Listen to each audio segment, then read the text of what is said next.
examples, and in between an intermezzo with two very interesting flash talks from Vishal about quantum natural language processing, and from Abdella, also a very interesting topic, topological quantum computing, but also more generally topology and anyons. So stay tuned for that. That will be in the beginning. And first, Jibran will kick off with the big bulk of the lecture. Thank you, Malu. Welcome back, everyone. Let me just share my screen.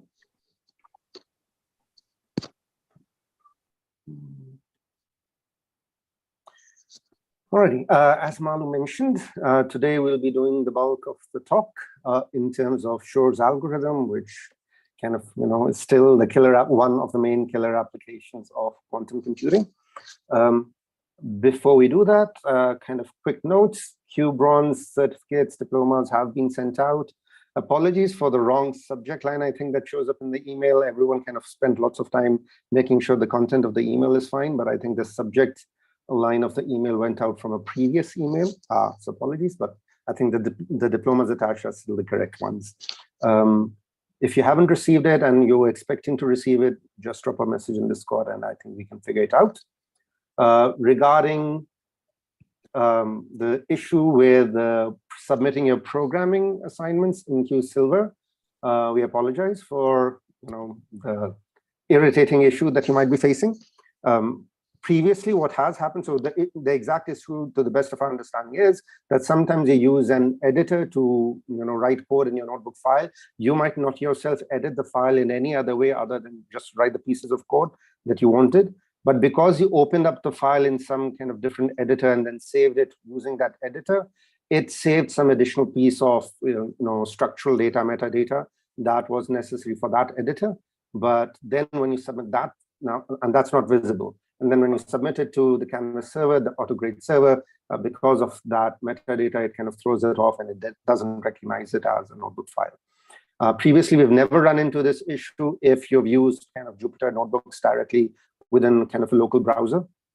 So that's kind of been always the workaround for anyone who's running into issues. But this time around, it seems like people are still running into issues. So I've asked QWorld IT to look into this as well.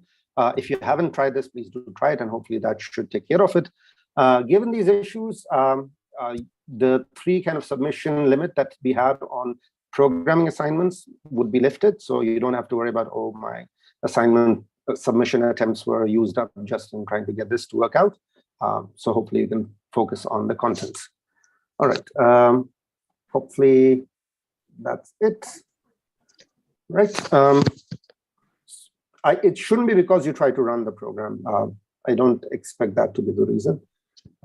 But we can kind of carry out that conversation on Discord.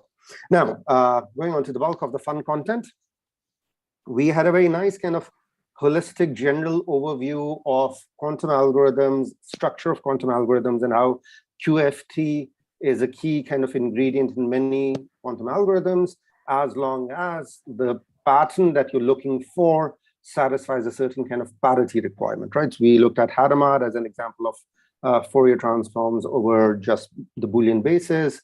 The generalization to integers mod n turns out to be exactly the quantum Fourier transform.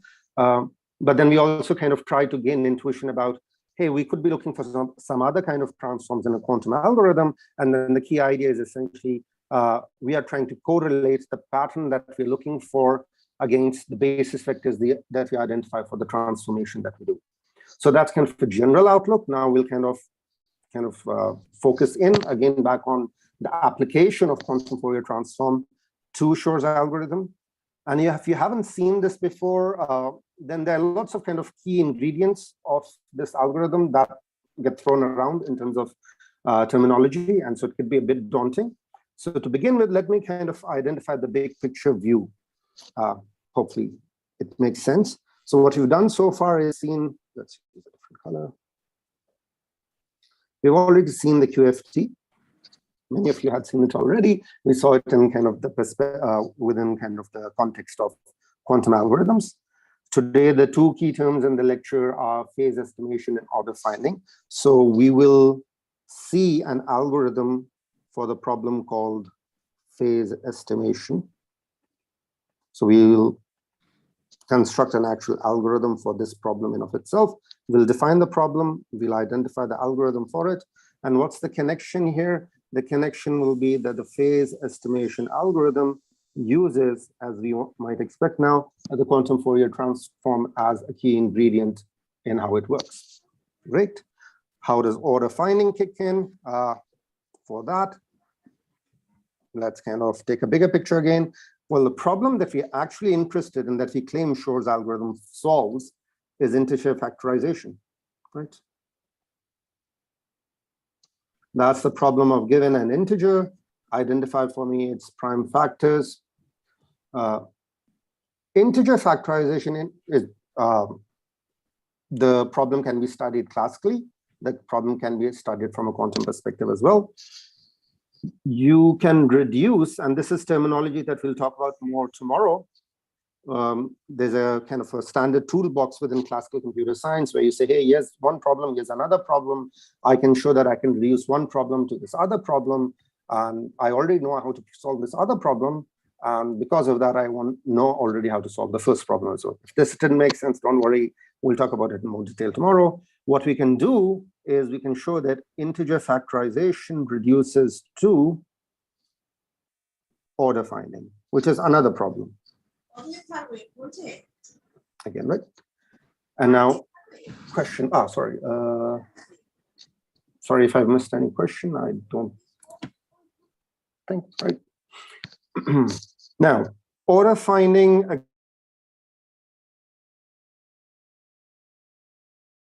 And what we can then show is that the phase.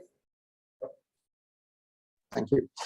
We can solve the phase, the order finding problem by applying the phase estimation algorithm to it. So there's a modification that we'll do to the phase estimation algorithm, and that algorithm will then solve the order finding. So we can say that can be used to solve order finding. Now, one thing that becomes a bit clearer, hopefully, via this picture is, let's use this, kind of this part or this structure is completely classical. Oops, I don't want to. Let's just make a line. This part is completely mathematical. It's not talking necessarily about quantum or classical. It's two mathematical problems: the problem of doing integer factorization, the problem of doing order finding. The quantum part of Shor's algorithm is essentially this, right? You understand how to do QFTs on a quantum computer, you define the phase estimation problem, you build an algorithm for solving phase estimation using a quantum computer, and then you show how to use this algorithm to build another algorithm to solve order finding. So our lecture in the session today will focus kind of on this part today. Tomorrow's session will be much shorter compared to today, and which will kind of just give you the classical reduction of going from integer factorization to order finding. There might be steps from number theory and discrete math that we kind of skip over because the focus of our workshop is on the quantum part. We will still state the results, but with references, but we'll just kind of focus on the quantum part for now. And then tomorrow we'll have kind of a longer hands-on session as well, where we see using the notebooks much of the algorithms that we discussed today in practice, hopefully, right? So that's the big picture. And the focus today is on this. Okay. And then finally, tomorrow, what we'll finish off with is placing this algorithm in the bigger context in terms of does quantum computing using Shor's algorithm now solve NP problems in polynomial time? How do we understand this bigger issue or perspective? I think it's important to have that bigger perspective because you don't want to kind of get dissuaded or kind of misled by kind of popular articles get thrown around. They've gotten much better, but still you want to have that clear bigger picture. All right, is the big picture okay? Everyone's good with it? Any questions about this big picture? Everyone's good, seems like. No big queries, no concerns. Okay. One standing item from last time, which we'll finish up to begin with, is we mentioned the quantum Fourier transform. We showed the circuit, but I didn't convince you necessarily with explicit details that the quantum Fourier transform can be done efficiently on a quantum computer. So that's one kind of missing part that we want to finish off from last time. We saw this circuit, and the claim is that this circuit constructs the quantum Fourier transform on m qubits using order of m square quantum gates. And those gates are only 2 qubit and a single qubit gates. In fact, you've got just a control phase and a Hadamard. Then this is kind of the recursive application of it, right? So if you haven't seen circuits using this kind of structure before, what we're really saying is this entire circuit applies QFT on m+1 in this case, because these are m+1 qubits. And the recursive structure is that you apply the QFT on m qubits and then add on this additional structure. You can unpack this recursive construction then to figure out the entire circuit for QFT on any arbitrary number of qubits. Note that this notation is slightly different than our standard notation in the sense that I've put this hat on QFT. That's to signify that the circuit that we'll actually build will differ slightly from the standard QFT in this sense, that the order of the final output qubits will be reversed. And that's not a major issue, right? If you imagine, for example, in the classical circuit, that these wires are coming out and you've got the output, but just in reverse order, well, you can always just swap the wires, can flip the wires around, and then you've got your original output, the expected output back. I'll make this more explicit.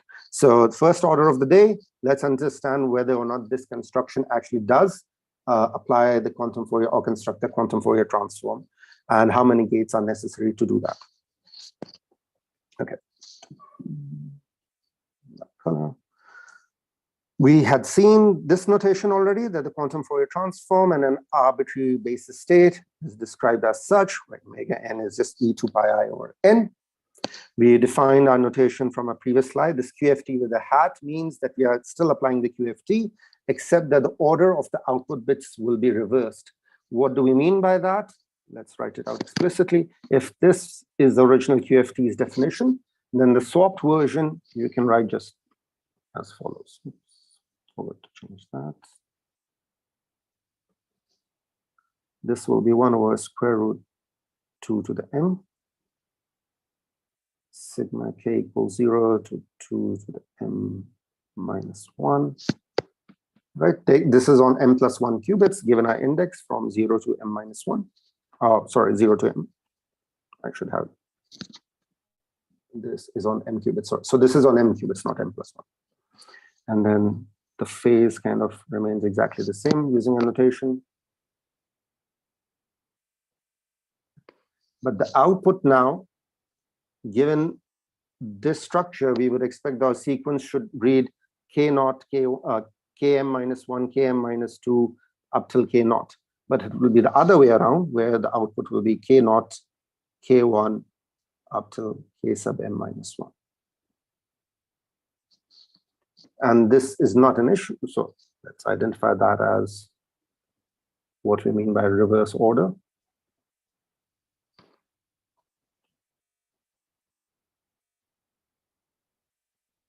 And then this reverse order in of itself is not an issue. Imagine if this is the reverse order that's coming out.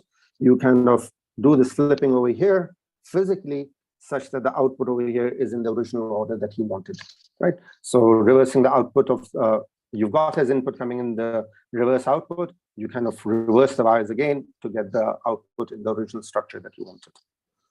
Okay. Recursive construction now of QFT hat. Just for a single qubit, we have noted already for a single qubit, the quantum Fourier transform is actually just a Hadamard gate. Let's kind of explicitly write it out. So we'll have QFT over a single qubit using the above definition. You just get K, right? And you can verify in this circuit construction that for a single qubit, you won't really have any of this additional structure, right? For a single qubit, this circuit will actually be just the Hadamard gate. And according to the definition of it, QFT hat itself as well, you apply the Hadamard or the QFT hat, you get exactly now this thing can be expanded to 1 over square root 2 0 plus minus 1 to the J1. And you can recall that this is exactly the notation also that we have for Hadamard applied to the basis state. So we get QFT on a qubit is the Hadamard. Now we are doing an inductive construction. We've kind of shown the base case construction. Let's do the inductive construction for any m greater than or equal to 2. So let's assume you've got this m plus 1 qubits, J0 up till J sub m. By our recursive construction, we already know how to do QFT hat on m qubits. And our construction says, well, this is the additional steps that you'll have to do on to build the construction for m plus 1. These are just control phase shifts with the corresponding phases, and here's the Hadamard. QFT hat applied on this entire thing. We will break it out. Let me just show, right. So what do we want to show? That the final expected output here will be 1 over square root 2m plus 1. Sigma k equals 0 till 2 to the m plus 1 minus 1. Omega 2m plus 1 jk. And then here you've got a reverse order output, k0, k1 up till k sub n. So this is what you want to show now, right? That applying the above construction will yield for us, not green. Hello. You will yield for us this entire output. And you note again here that this would be in reverse order. Now, towards that end, let's define a bunch of variables that will make our computation a bit easier. We've got J as something that will kind of, loop over or span J0 up till J sub m. But let's define J prime, which will kind of drop J0. So you got J1 up till Jm, but we've dropped J0 from here. And so if we drop J0, so if J was the decimal representation of whatever this binary sequence is, what would be J prime, given that the binary notation for J prime is the sequence?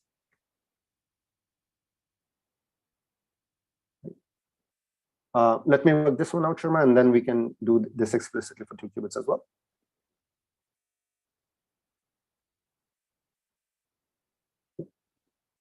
So the question now is, if J was this binary sequence, the integer representation of it, and I define J prime to be this sequence, what can I say about J prime in terms of J? So J prime is this thing. It has this binary sequence representation. And I want to define now J prime in terms of J. So if J was the original decimal integer represented by this entire sequence, what would J prime be in terms of J? I've just dropped kind of the J prime is not J0. J prime is kind of the original m plus 1 qubits having J0 removed. So originally we had m plus 1 qubits, or now you can think of just the binary sequence representation, which we write as Jm, Jm minus 1 up to J0. And I say within that sequence, don't think of the entire kind of ket or the vector. Just think about the binary string. So I'm thinking about the binary string written like Jm, Jm minus 1 up till J0. And I say that this binary string is representing the integer in decimal. And now I say, hey, let's consider the integer, or let's consider the binary sequence represented by Jm up till J1. So I've dropped J0. And I say that this binary sequence defines, so it's not exactly equal to, right? So I should be saying that, hey, the decimal representation of this binary sequence is J prime. I'm overloading the term. So J prime equals J divided by 2. Exactly, always. Or is there a slight correction that I should do? So if J naught was 0, and I've kind of dropped J naught, then computer scientists would kind of say, hey, I've kind of right shifted the binary string, which is equivalent to dividing kind of by 2 if J naught had the value 0. But if I want to take the integer representation of it, then I would say the integer representation here will be J divided by 2, and I take the floor. Right, so just this takes care of the fact that what if J naught was 1, right? So it's not going to be just subtracting J naught. It's literally a division by 2. And so you just want to recall what happens in binary to decimal conversions to convince yourself of what's happening over here. I had a binary sequence, and I've just kind of dropped the least significant bit over here. Right. Now, similarly, I have kind of the variable k running around as well over here, right? So imagine this to be the entire k. What if now in k, rather than dropping k naught, I drop k sub m? So I've got this sequence now. If k was the sequence represented by km, km minus 1 all the way up to k naught, and I've dropped k prime, I've dropped km. So for the moment, just take this sequence to be represent, so you take that sequence and you say, all right, that entire sequence is representing k, the integer k. Don't worry about the reversal of the order. Just imagine the sequence k naught is the least significant bit, km is the most significant bit. So k prime is not the binary sequence, k prime is the integer. And I've kind of dropped the most significant bit here.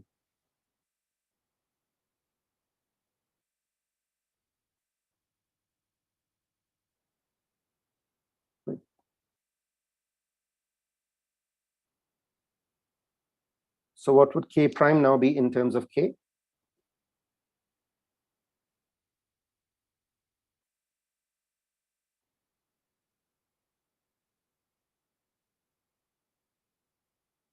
K mod 2 to the m, right? That's 1. K divided by 2 to the m. You can think of it as k minus k sub m times 2 to the m. Right, so if k sub m was 0, nothing changes. But if k sub m was 1, then you've kind of, again, think about the binary to decimal conversion, then you have subtracted this amount from the integer representation of k. And that gives you k prime. Right? Okay. Now, if you're okay with this definition of k prime and j prime, we use that now to build our calculation. The original j ket vector can now be decomposed as j prime sequence tensor j. So don't worry about the outputs in terms of the circuit representation of what's in the circuit representation. Just imagine if k was the integer represented by k naught, k1, up to k sub m. That's k, and then we define k prime to be this thing. So we aren't necessarily defining k prime in terms of, hey, the output of the circuit is this thing, and it won't really matter in terms of how the math will work out. Right? Okay, so if the input state that's coming in, let's say, is now decomposed as such, I can now, by my induction hypothesis, directly just apply QFT hat on the first m qubits, right? So that was this part of the circuit, and then I get the application of QFT hat on those qubits directly. So that's nice. Our computation becomes one step forward. What will this give us? This will be 1 over square root 2 to the m sigma, now in terms of k prime rather than k, 2 to the m minus 1, omega 2 to the m, j prime, k prime, and I've got the output in terms of k naught prime, k1 prime, up to k sub m prime, right? So that's just the application of QFT hat. And then you've still got J naught hanging around unchanged. The next step is to apply those bunch of phase shifts. Recall the matrix representation of this phase shifts is this, where phi is the phase. And we had already noted what the phases are over here, right? And so we just have to do that computation now, where I plug in those phases in front of the state that we already have. So it's a little bit tedious, but it will simplify. It should, hopefully. So we've got the original kind of superposition, but now there will be a bunch of phases that show up over here, right? So let's write that out. Let's write it out.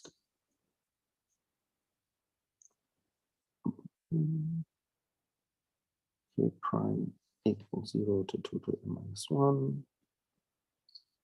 We have the original QFT kind of phase hanging around, which was omega 2 to the m, j prime, k prime. Recall now the definition here. We'll have omega 2m plus 1, omega 2m, up till omega sub 4. Right? So we'll have omega 2m plus 1. For that, the corresponding power here will be j naught, k naught prime. Right? Because this was j naught over here times, again, omega, but now rather than 2m plus 1, we are going down by a power of 2, so 2 to the m. Again, j naught, but now rather than k naught prime, we'll have k1 prime. And so on and so forth. You see the pattern. This will go on up till omega 4, j naught, km minus 1 prime. And then the state in front, well, here is unchanged. You've got k naught, k1 prime, all the way up to km prime. Right? And this entire thing, again, tensor j, where these are the results of the control phase shifts.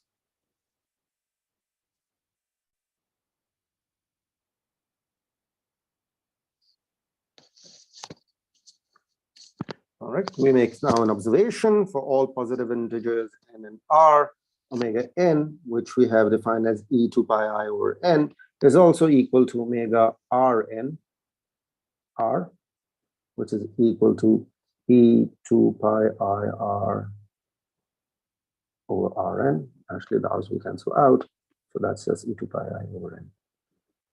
What that allows us to do is kind of get the bases over here all to work out to be the same thing, right? So right now, these are all occurring here with different bases. Let's make them work out to be the same base. That's why we're using this observation. So this gives us now 1 over. So this is not now application of anything that's in the circuit. It's rather just a mathematical simplification that we're doing.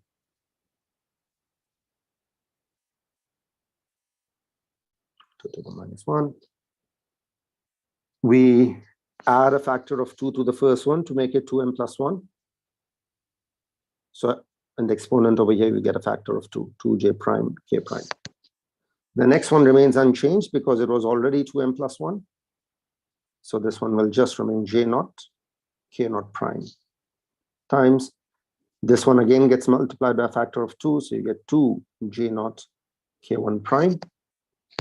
Sorry, this is plus 1, right? And then we get everything in terms of powers of 2 to the m plus 1. So the last one will become omega 2m plus 1 times, let me make sure I get this right, 2m minus 1, 2 to the m minus 1 times, we have j naught times km minus 1 prime, right? So that's the ugliest thing that we'll get in this expression. Now things will start simplifying. So if you're good so far, that's great.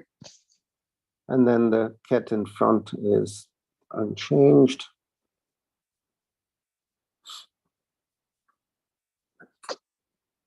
Now, how do we simplify this entire thing? Well, let's kind of at least write this again one more time with all the omegas removed into just a single omega. Sigma k prime equals 0, 2 to the m minus 1. omega 2 to the m plus 1. You've got 2 j prime k prime plus j naught k naught prime plus 2 j naught k1 prime plus all the way up till 2 to the m minus 1 j naught km minus 1 prime. And then you've got the same.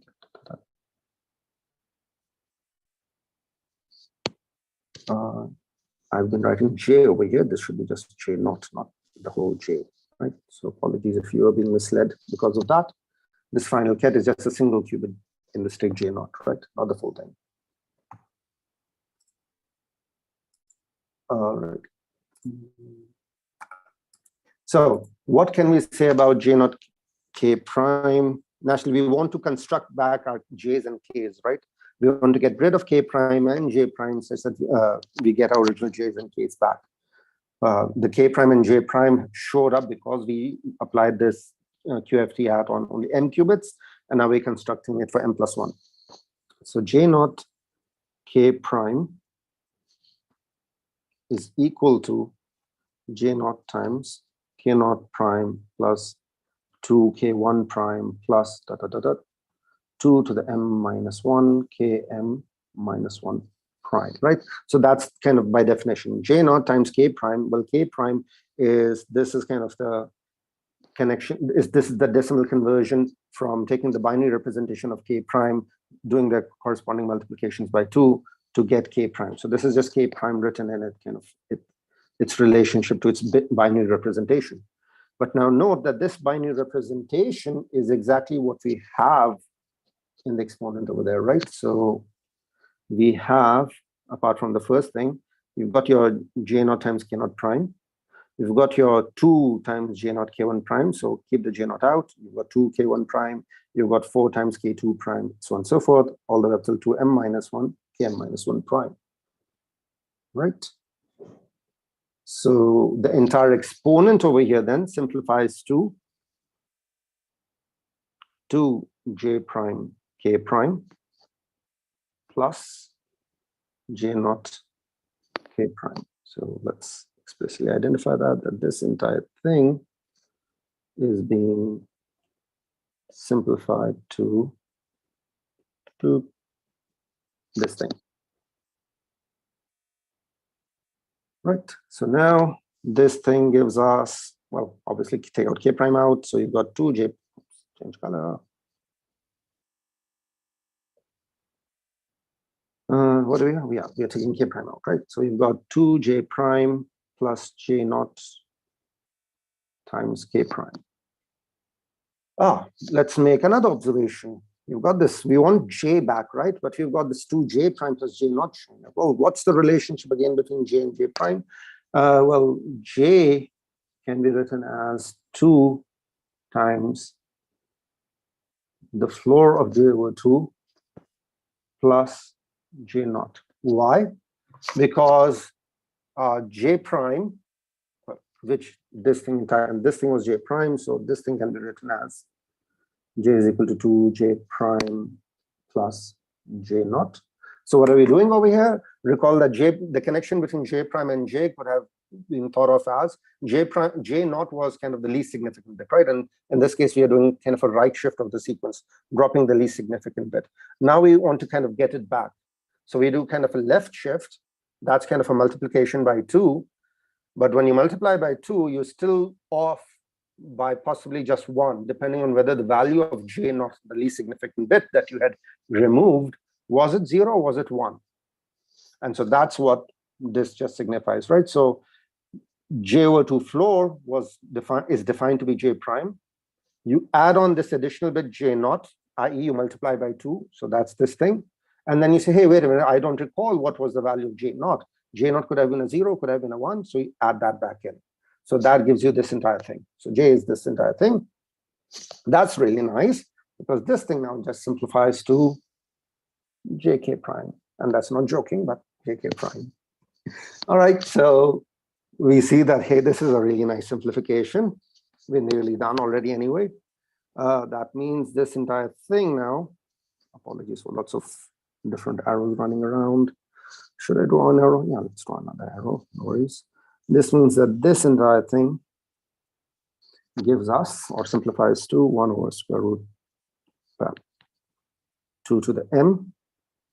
Sigma doesn't change. We still are going k prime equal to 0 till 2 to the m minus 1. The entire long phase, though, nicely kind of simplifies out. And so we've got omega 2m plus 1, and we've just verified that the exponent now is jk prime. And you've got the reverse order, k0 prime, k1 prime, that was it, right? Yeah. Up till km minus 1, km, sorry, prime. This entire thing tends to j0. It's good that we've still got a j0 running around, because we still need to get rid of this k prime and make it into a k, right? And that's where the Hadamard on. That's where the Hadamard on this j0 will come in. That's the last remaining step in our circuit. Good. If you've been following along so far, so now we apply Hadamard to j0. We've already got a nice representation for what that will look like. We just plug that back into this expression. What do we get? We get, should I write? Yeah, this is a page divider, so let's write it over here. 1 over square root 2 to the m plus 1 because of the application of Hadamard. The original summation of k prime equal to 0 till 2 to the m minus 1. Now the simple two-step summation k sub m equal to 0 and 1. That comes in because of the application of Hadamard.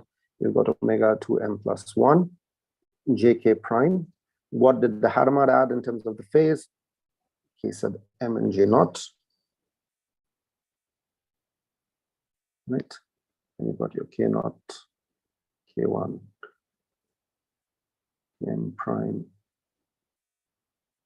k sub n. Right? Now you can combine, finally, you've got your k sub m back as well, and you know you can combine these now in the exponents as well.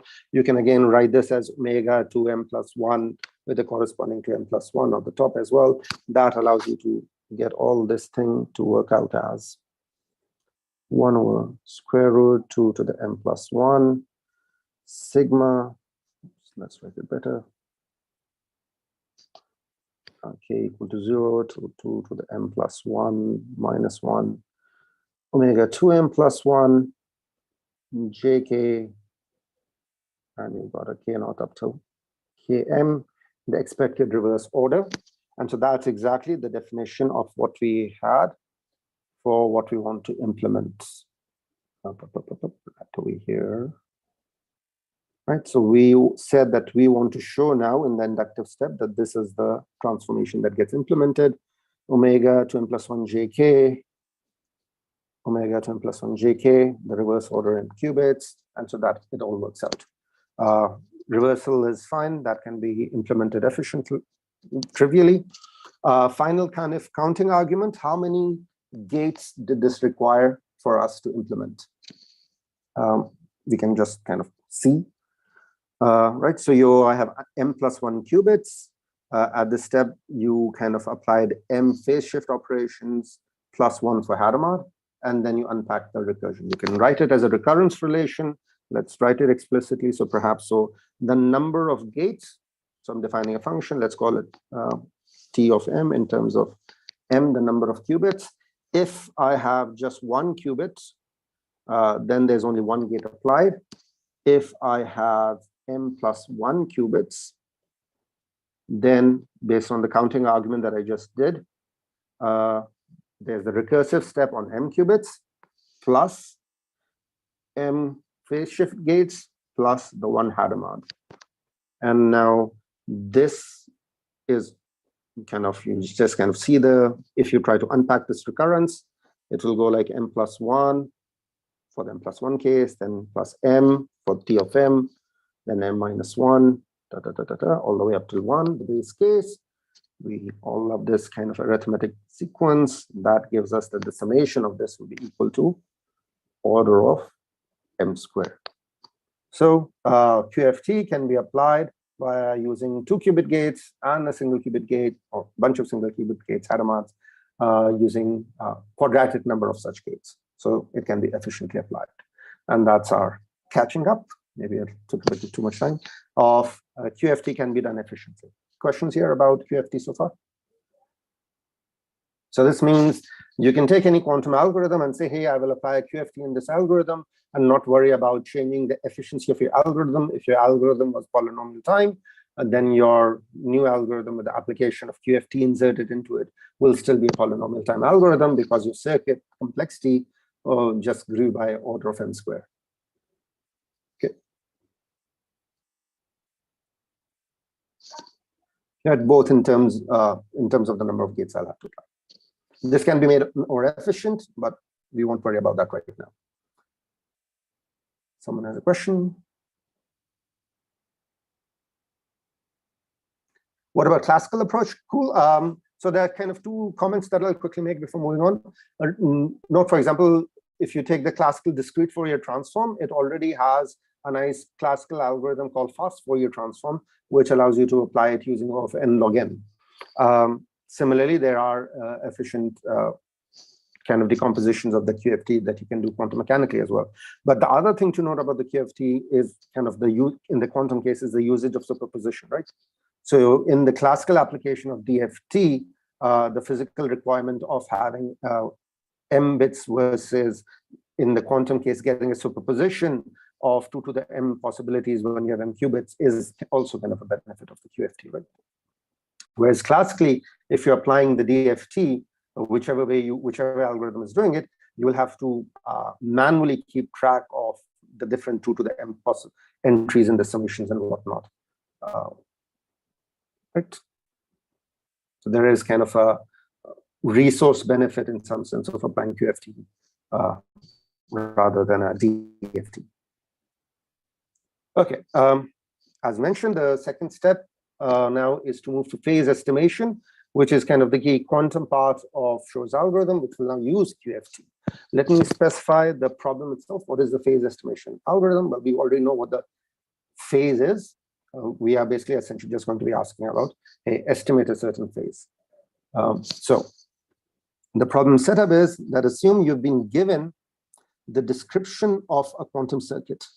And as we know already, you could write down any kind of quantum circuit as kind of combination of 2-qubit gates, 1-qubit gate, and that allows you to apply any arbitrary unitary to a good enough approximation. But even if you don't have this decomposition, just imagine you're applying a big unitary U on some n qubits, and now someone hands you the corresponding unitary matrix for that U, right?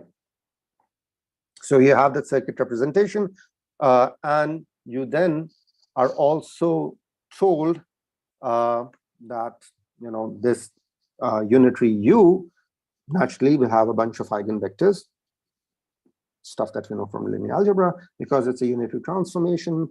It will have a bunch of eigenvectors with corresponding eigenvalues that will look like this.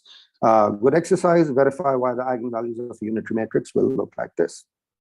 Right? So what are you saying? That the psi sub I eigenvectors and these complex number eigenvalues is that we are saying that U applied to the vector psi sub j will yield to us again the vector psi sub j with this phase in front. Now this phase itself is completely captured by this parameter theta sub j. And so what we are asking for when we say phase estimation is, imagine if we were given a psi sub j and we knew the unitary for which psi sub j is the eigenvector, we want to estimate the corresponding phase theta sub j. That's the phase estimation problem. So you're given a quantum circuit as input that performs the operation U, and you have access to, let's say, the state psi, which is an eigenvector of U, and you want to approximate this parameter theta, which is the eigenvalue of the corresponding psi. Is the definition of the phase estimation problem clear? You see how it's now seems a more genuinely quantumly inspired problem, right? Even though you can completely solve this problem using a classical algorithm as well, but the motivation of the problem kind of is also coming from a quantum perspective, that you have a unitary U that implements some, let's say, quantum algorithm or some other transformation. It has an eigenvector, and you even have as input that eigenvector, and you're supposed to essentially approximate its eigenvalue, which is to approximate this phase theta. So the circuit, the algorithm can theta be 1. So we are just interested in the case where theta will be between this open interval between 0 and 1, because 1 will just be the identity, right? So the trivial case we're not interested in. So that's why we're giving the range of theta to be between this range. Okay.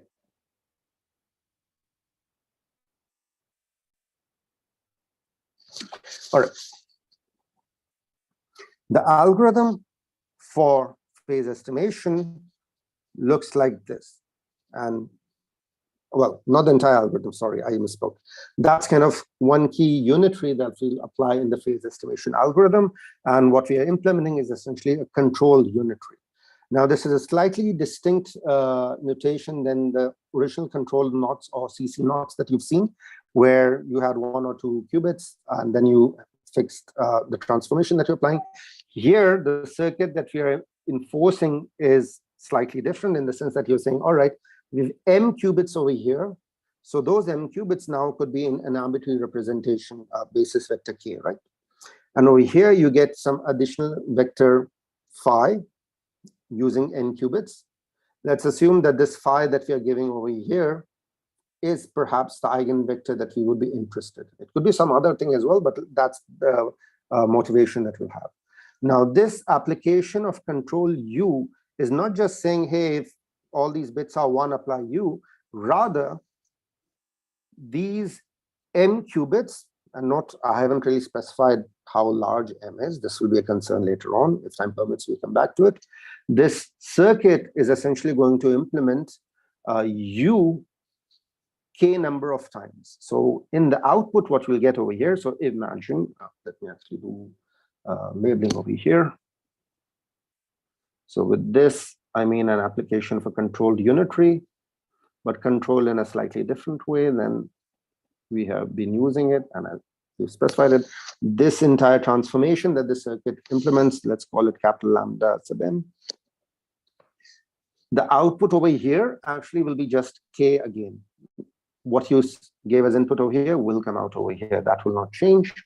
What we expect will come out over here is the unitary U raised to the power k applied to the input state phi over here. And that's what we're saying with. So this circuit, lambda sub m, takes as input how many bits you will use over here to represent k. Why is that significant? Because that will then dictate how many number of times can this circuit dictate U has to be applied to the state phi. H will apply to all m bits. So there's no H over here, right? There's, at the moment, there's no H in the circuit. In the circuit, we just have a single unitary operation, more interesting than the standard one that we've been using, that says, hey, consider the bit sequence k as representing the integer k. What is the relation between m and k? So we are saying that I've been given m qubits. Those m qubits, now if you imagine just like in the binary sequence that you've had, then you can have 0, 0, 0, 0, 0, 1, and so on and so forth. Think about the decimal representation of that sequence. This k is that decimal representation, right? So just like we've been thinking about when we applied QFT as well. The unitary U is applied on this state phi that comes in over here. The control part over here dictates how many times U gets applied. So if the input over here was in the basis state k, then U gets applied k number of times on the state phi. Hence, that's exactly why we are able to write down the output like this. Note that the kind of two groups of quantum registers are not entangled. The original m qubits are still in their state k, whereas the other state phi now has transformed into U to the power k phi. all right? And k naturally could be now any integer between these values. This gives you that relationship between k and m that you are asking for, that m now decides how large k can be. If k is 0, 0, then yes, that would mean that k is not applied at all. If k is equal to 0, 1, that means it would apply once, 1, 0, twice, 1, 1, thrice, right? Well, that's exactly the idea that we want to have. So we are essentially saying apply unitary a bunch of number of times. K, by fixing the value of k, we are choosing how many times it will get applied. So that was the definition of the control unitary that we'll use as one of the building blocks in the phase estimation algorithm. And as someone already referred to Hadamard, well, yeah, you can't have a quantum algorithm where Hadamard doesn't really show up. And so indeed, this, in fact, is the circuit for phase estimation. The k that we had over here will actually be, in a superposition of all possible values of k. So the m qubits start out in the basis state 0m. You apply Hadamard on all of them such that now you get a uniform superposition over all of them. So now it's an interesting thing that will be happening over here, right? This circuit will be kind of applying unitary u on phi in superposition, 0 number of times, once, twice, thrice, up till 2 to the m minus 1 number of times in superposition. And then I've left this part kind of unidentified. If you've been following along, you already might have a good guess about what this will be, but we'll figure out what this should be as we go along. All right. So first step, this is almost kind of, probably you can say it in your sleep now. Hadamard applied to 0. The math of it is just, hey, this will look like the uniform superposition of the first m qubits. Here, k equals 0, 2 to the m minus 1, k, and phi remains unchanged. Right. Now I want to apply this capital lambda sub m circuit to it, and I want to figure out what that will be. Recall the definition, which we just had over here. Just apply it back. So this will mean that we get over here uk, but now applied in superposition. So this will be 1 over square root 2 to the m sigma k. I've got k over here, but I'll then also have a uk phi over here. Right? What's one piece of information about the phase estimation algorithm's input that we haven't used? We had two things as input, right? We had the fact that we have given a unitary u, and we are given a state that is known to be an eigenstate, an eigenvector of the corresponding unitary u. Well, let's choose this phi to be that eigenvector that was provided to us as input, right? So that would mean what? When we are applying uk phi, that will just give us e2 pi I theta. That was the eigenvalue. And then we got the factor of k over here. So it's nice using the property that it was an eigenvector and eigenvalues show up in front. We get exactly this thing. And the original state phi now remains unchanged. And so that would be nice, right? So it seems like within this algorithm, perhaps the state phi will be kind of a resource. And what's nice then in this observation is this within this algorithm, this could have been some other state in the general case, right, where phi was not an eigenvector. But when phi is an eigenvector, then we just verify that even applying uk will give us something that will have this phi as is without it being entangled to anything else. And phi itself would not have been destroyed as well. Let's see that explicitly. So we have the state 1 over square root 2 to the m sigma k. Oops. Good on time, I think. K e2 pi I k theta phi. Right. I can take the phase. Did I miss something? Yeah, no, I can rewrite this. I can just rewrite this as sigma k and take the phase in front over here. So I get e2 pi I k theta k phi. right? So we've got,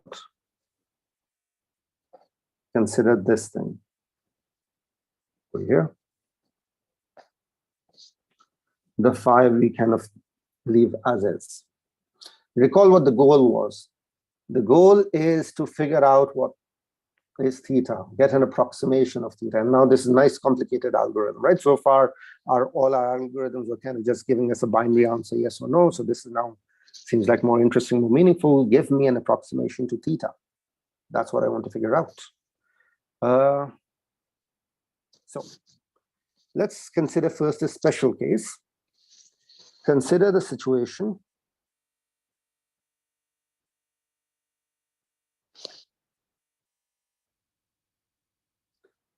nearly, they're not exactly reverse QFT. The reverse was really just something that we did for the analysis of how to build that construction. But almost that. Right?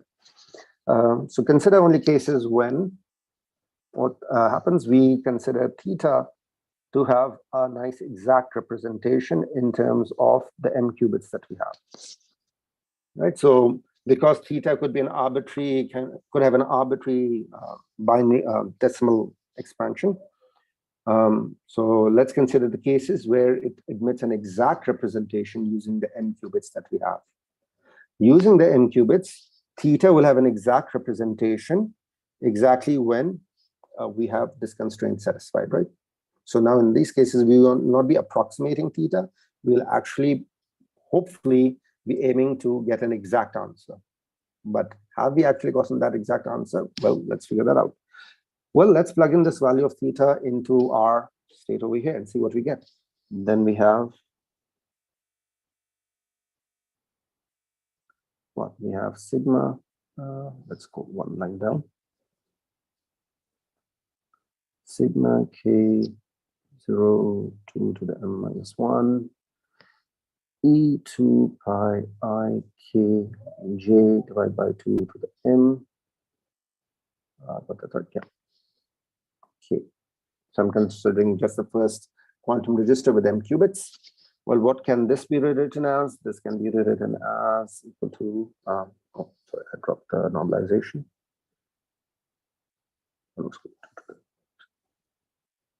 So that's 1 over square root 2 to the m sigma k equal to 0, 2 to the m minus 1, omega jk, k.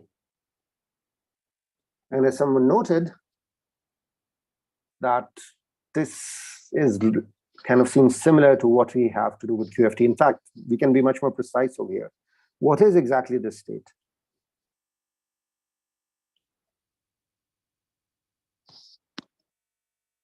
Recall omega is E2 pi I over.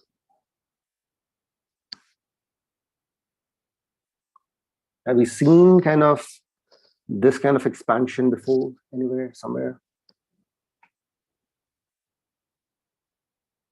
Thank you. This is exactly the definition of QFT, right? So QFT applied to J, we saw this in the beginning of the lecture today, right? In fact, was exactly this thing. 1 over square root 2 to the m sigma k equal to 0, 2 to the m minus 1, e2 pi I kj over 2 to the m k, right? So, but we haven't really figured out what to do yet. All that I'm saying is, what you're saying is, we have done the computation up till this part in our circuit, and we figured out that this state is just phi, and these m qubits over here are in the state as if I had applied the QFT on the basis state J. So if the input over here was the basis state J, then I would get as the corresponding, whatever corresponding state I would get as output over here is what I'll get after applying a QFT, right? So if the input here was J, the state over here is what I'd get by applying QFT to state J. That's what this is telling me, right? So no, what we are saying is that this thing and this thing are the same. No, these are same.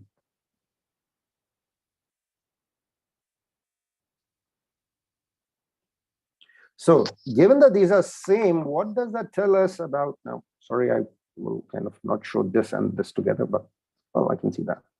So given that I know what the state over here is, and that's corresponding to what the QFT is applied to J, and my measurement result will be on exactly these m qubits as well, what should be the transformation applied over here such that I can make a meaningful statement about this algorithm?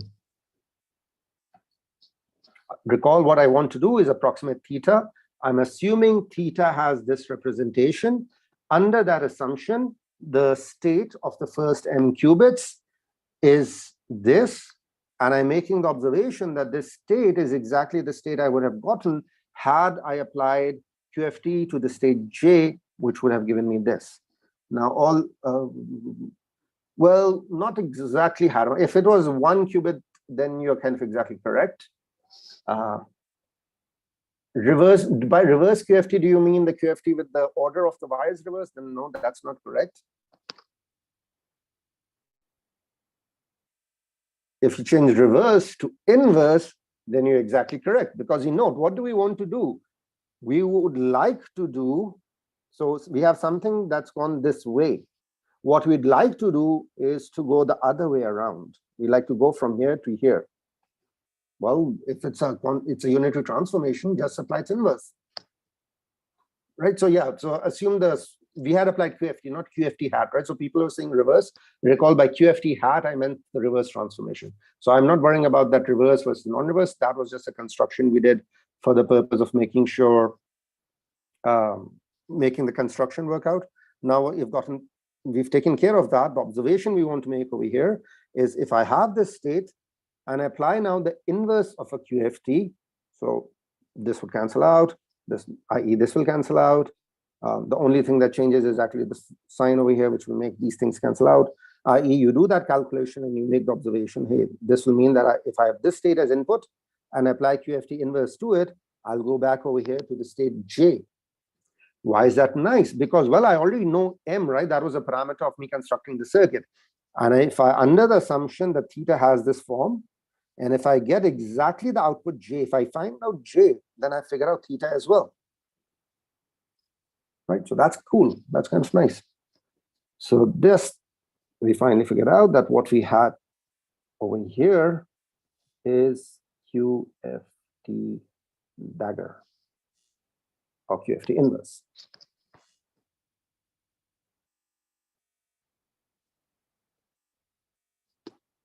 Right, cool. If you've been following along, that's really nice.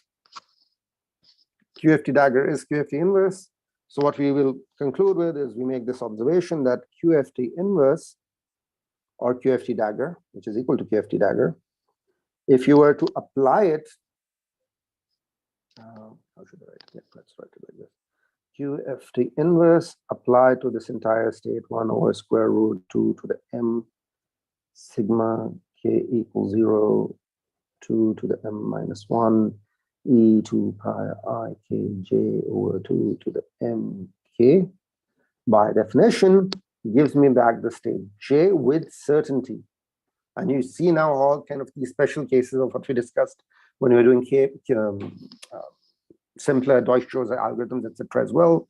We did the analysis that, hey, the parity transform, Hadamard transformation is essentially over the basis parity functions. How this also now seems like a generalization for exactly that. The QFT algorithm is giving you, or this algorithm is giving you the exact answer when theta has one of these structures. So don't call it plus, call it dagger. It's defined with the inverse, which is equal to conjugate transpose. So the dagger is conjugate transpose of the transformation, which in this case is also the inverse. So the bar is the conjugate and then the transpose. Right.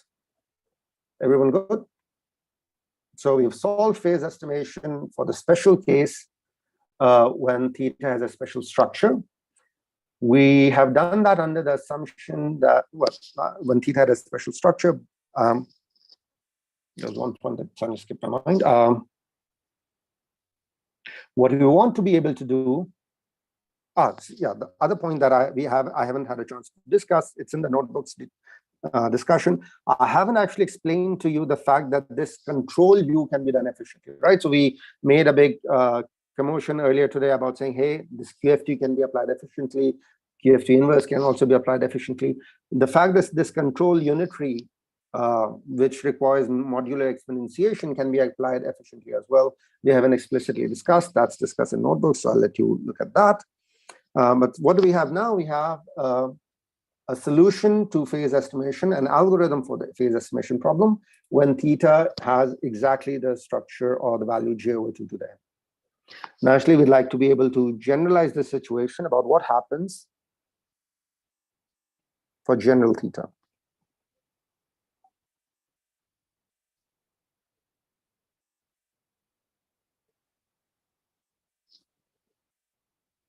But before I move on to those general values, everyone with me on the special case analysis, because that's simpler. General case naturally will be more annoying a bit. We won't see all the details, but I'll give you the main kind of idea.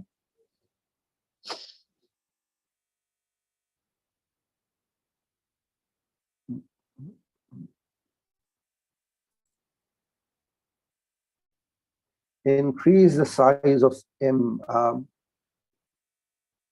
Yes, and so the size of M will come in now when we do the analysis of general values of theta. How good an approximation do we want?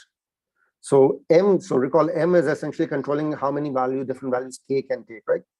So the role of K and M completely related. The larger M is, the larger the values of K I can use. So that means when I'm doing this control application of unitary, my superposition is bigger because I kind of took a bigger kind of power of U to the bigger number K. But then because I'm doing this all mod N, what will be the issue is I want a good approximation in the general case of theta. And if you're familiar with floating point representations in binary, then one of the issue here becomes exactly right. What if your given value of theta in this case does not have an exact representation, given the number of bits that you're using, right? That's the general problem that you run into. And then what M is controlling is the level of accuracy, the level of precision you can have, and how well you can approximate theta. We'll do one explicit example right at the end of this, where hopefully this will become clearer. But let's just finish up with the key overview point about what happens in the general case. The circuit doesn't change. That's kind of the cool thing.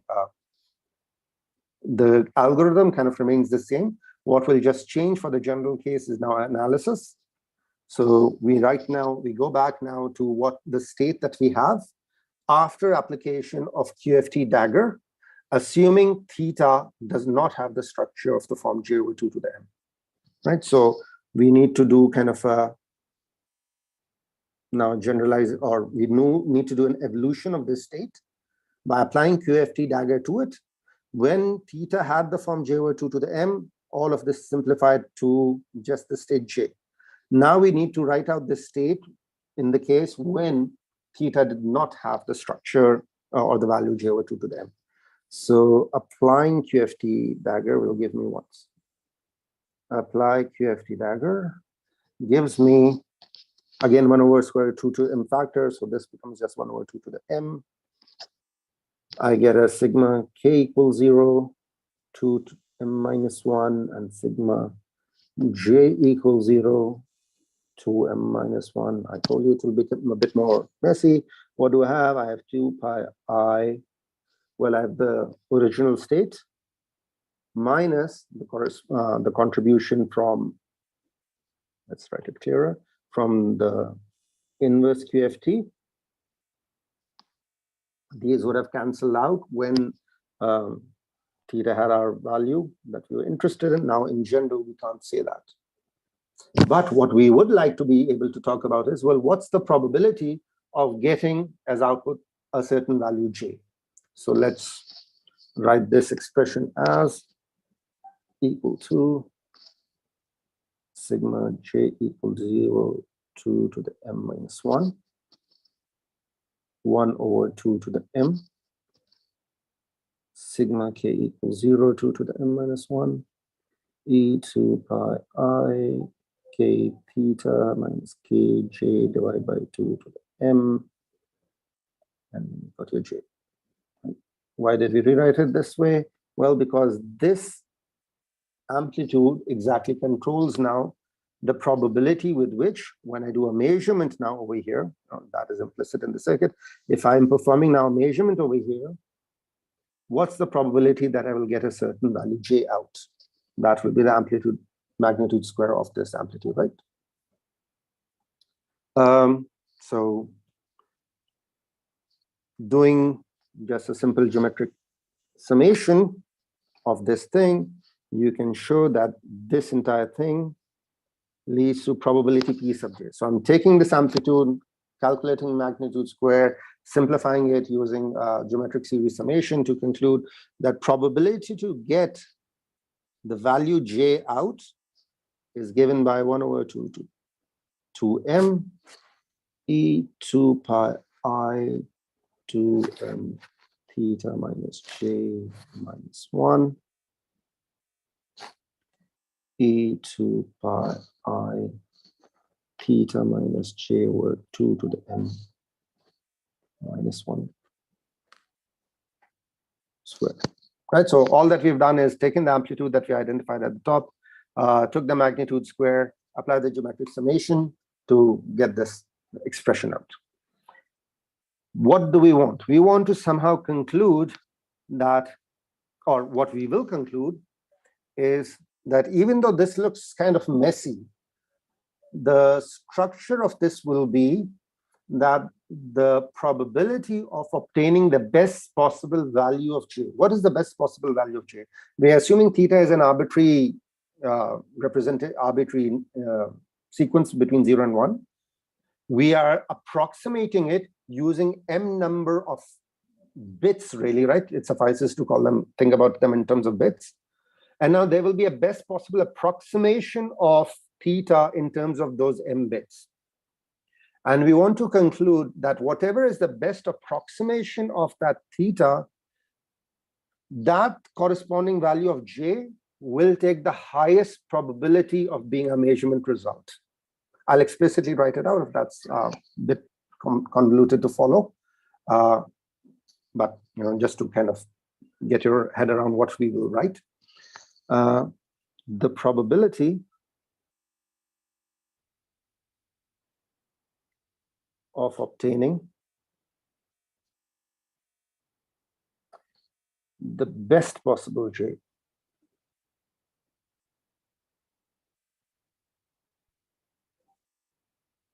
What is the best possible j? I.e. e2 pi I theta. That was the eigenvalue initially, remember, that's the original theta. Well, that's roughly approximately equal to e, well, actually in this case, equal to, for the moment, 2 pi I. Now, the exact case was j over 2 to the m. Well, if it's not j over 2 to the m, then let's say plus a certain error epsilon. For epsilon, what? Well, the range of epsilon will be less than 1 over 2 to the m plus 1. Right? Y is k theta minus k. So this here is coming. So this k theta is just what we originally had, where originally when we did this computation over here, theta had the value j over 2 to the m. Now we are saying that in this general case, we don't know whether theta has the value j over 2 to the m, but we have still applied the QFT dagger. QFT dagger gives me this contribution. And now I don't know whether these will cancel out or not. These did cancel out in the case of theta having that nice exact representation. When they don't have an exact representation, I leave it as is. And I'll have to do more analysis, which we are in the process of doing. In that process, we figured out, well, the probability to get measurement result j out is given by this expression. That still doesn't give us too much yet, so we have to be a bit more precise. And what we are going to try to conclude is, well, what's a bound on the probability to get the best possible j out? For that, we have to define what's the best possible j. That's what, because we've taken a geometric summation. So to go from here to here, let's change the color.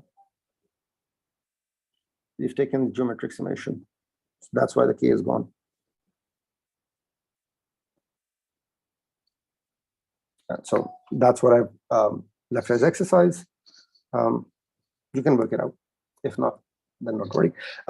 We can talk about it later. What's the best possible J? The best possible J means if I had m bits, then the level of precision I have is controlled by kind of 1/2 to the m, because I have m bits.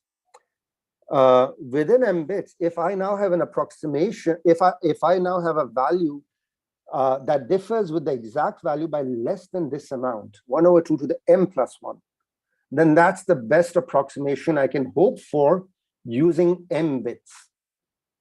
So that's what you kind of want to establish for yourself. If I'm using m bits to get an approximation to theta, then the best possible approximation I can hope for is where within this 2 pi theta, the value that I get will be within this epsilon, where epsilon will have this bound. And this kind of then becomes the, using m bits, that's the greatest separation that I can have between two kind of sequences. And if you're thinking about representing all the different sequences that you can represent using j/2 to the m, well, the smallest distance that I can have in between would be this 1/2 to the m plus 1. I can't get better precision than that using m bits, right? And if this seems a little bit too hand wavy, wait for the exact calculation that we'll do to perhaps make it a bit more explicit. So that's what we'll be aiming for in terms of getting the best possible J. And kind of not going through all the steps, what I'll give you is what bound we know about this best possible J. We know that assuming that this best possible J is defined in this way, then the probability P sub J for best possible J is always going to be greater than or equal to 4 over pi square, which is greater than 0.4. So what does that tell you? That tells you from all the different exponentially many values of J, there will be a significant concentration of the probability mass on the best possible value of J that you can expect to get. And so I have left this inequality unproven in kind of our current session. I will post lecture notes with an explicit calculation of this inequality as well, which you can then verify. But what we'll do instead within this session is an explicit verification of kind of this result. There's a corresponding other direction as well that goes that any other probability for any P sub J for any other J other than the best possible J will be actually smaller than a certain threshold. And so what you get then is kind of this probabilistic algorithm, which you iterate over multiple times, where you say, hey, I want to do phase estimation, apply the circuit, you'll get a certain value of J out. Well, let's repeat this process some number of times, and then you'll be essentially sampling from this distribution. But you know already in this distribution that the spike will occur over the best possible J, and all the other values of J will never increase over a certain threshold. And hence you can kind of with strong confidence identify what should be your approximation to theta. All right. And we'll leave it. So yes, increasing M gives us better precision. Great. As you mentioned in the beginning, there's a bunch of student videos that will be also discussed today. So let me take a pause over here. And within this session that we have this other discussion, I'll leave you with this question. If you want to take a screenshot, you can as well. This is just a calculation question, which we'll come back to after the video student videos. So what we're claiming is, let's just do the calculation of this phase estimation procedure for specific choices of M. So all that we have to do, assume we've been given a unitary U, its eigenvector psi, we want to approximate its eigenvalue, and let's fix the eigenvalue that we want to approximate is this thing, that psi has this eigenvalue. So theta in this case equals 1/3, right? And now we want to see what will be the behavior of phase estimation algorithm as M changes.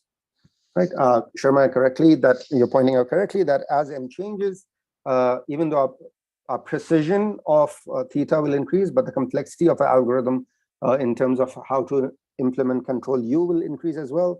And you can explicitly come out with a bound as well, that in terms of a best possible M, what should be M, that the size of M that gives us the best possible approximation to theta up to the level of precision we want. But I won't kind of bore you with those details for now. As we go to our break, if you're sitting with your calculators and whatnot, what you want to do is just plug in to this expression the corresponding value of theta, which is 1/3, the corresponding different approximations of it that can occur for different values of j for just m equals 2, right? So if m equals 2, we are using just 2 qubits. So it will take values 0, 1, 2, 3. So plug in those values into this expression, figure out what are the p sub j over here. And with that, I'll take a pause and let Malu take over.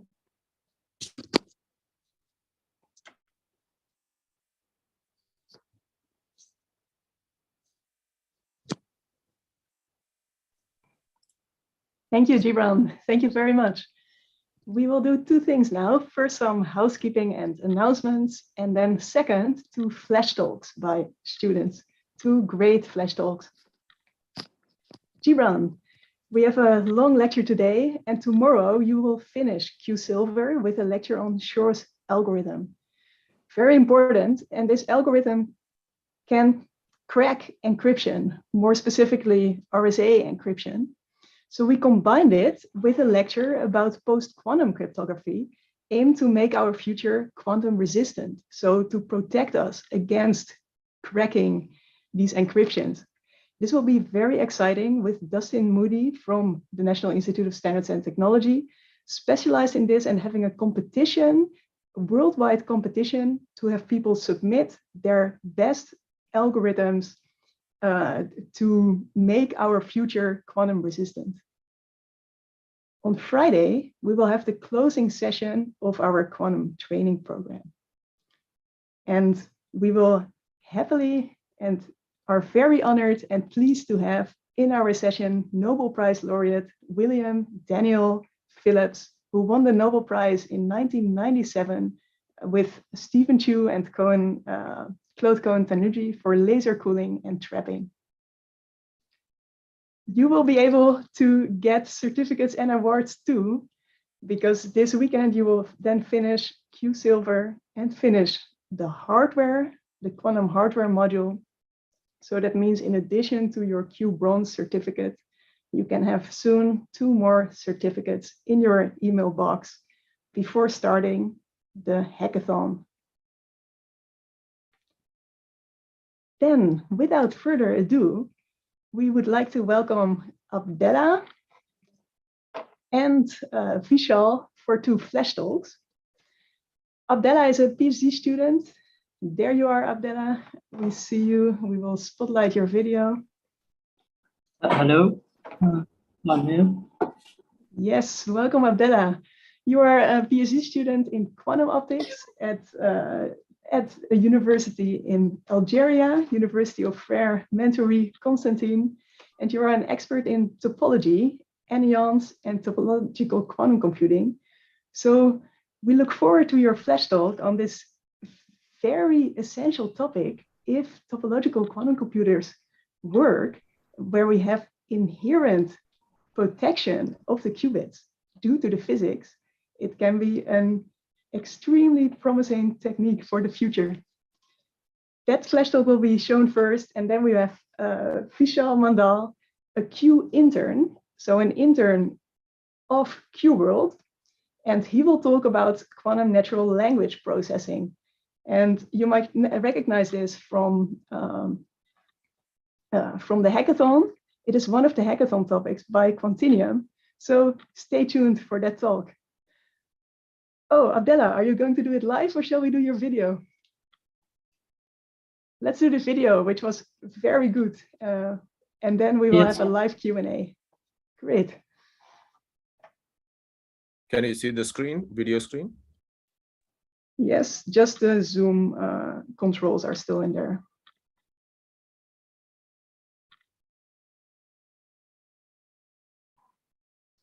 There we go.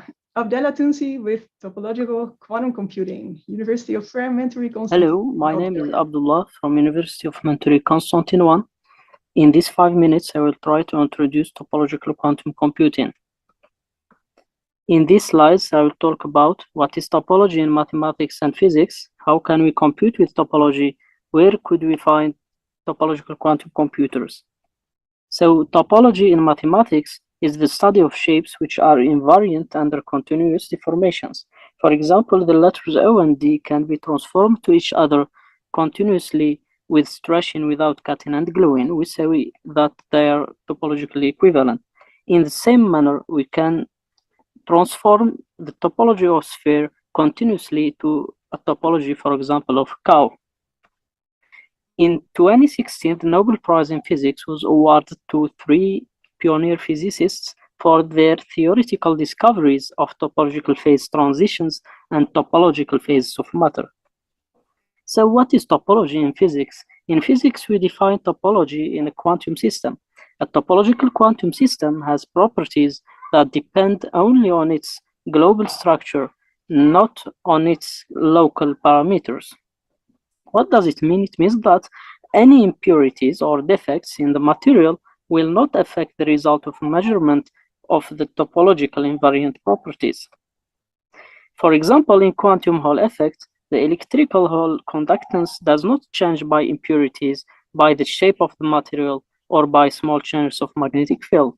As you see in the plot, the plateaus of Hall voltage or Hall conductance are matched to different topological phases of quantum Hall material. The most important question in quantum computing is how can we use topological matter in quantum computing and what is the advantage? The answer is anyons. Anyons are quasi-particles that live in topological phases of matter. So topological matter is important in quantum computing because it hosts anyons, the building blocks of topological quantum computing. Then anyons merge from the collective motion of many bodies in the topological material and behave as particles with anyonic statistics, which is different from fermions and bosons in 3D dimensions. In physics, we study the statistics of particles by exchanging them. Exchanging two anyons in two-dimensional space depends on particles' path. There are two types of paths, A and B, that are topologically different. They are different topologically because of the existence of the anion 1 when rotating the anion 2 around the anion 1. In quantum mechanics, we describe the statistical of evolution of two anions by this phase factor, where phi is the angle of rotation and nu is the spin of particle. In physics, the spin of particle is linked to the statistics of that particle. So in quantum computing, we are interested in quantum evolution as a quantum gate, but here the quantum phase factor is just a complex number. But if we suppose that anions have colors and that colors can be fused between each other, then this quantum evolution will be a matrix. In conclusion, quantum evolution of anions is described by breeding. The breeding of the paths of that anions in the space-time as shown in the animation. The most important idea to know is that breeding has topological properties that does not depend on local perturbations. In quantum computing language, we say that the quantum evolution of anions is not affected by local quantum errors. So we encode qubits in topological quantum computing by calculating all possible fusion states of anions. In this picture, we see how a qubit is represented by 3 Fibonacci anions. Quantum gates in topological quantum computing are just sequences of breadths. This is a Hadamard gate represented by 3 Fibonacci anions. In the same manner, we can represent or approximate C0 and Toffoli by breeding Fibonacci anions. Where we could find anions? We have two approaches. We can find anions in nature as Majorana fermions in the topological superconductors or as excitations in the fractional quantum Hall effect. The second choice is to use anions in fault-tolerant codes as surface code or Kitaev honeycomb model to correct quantum errors. At the end, do you think that anions are the future's fault-tolerant quantum computers?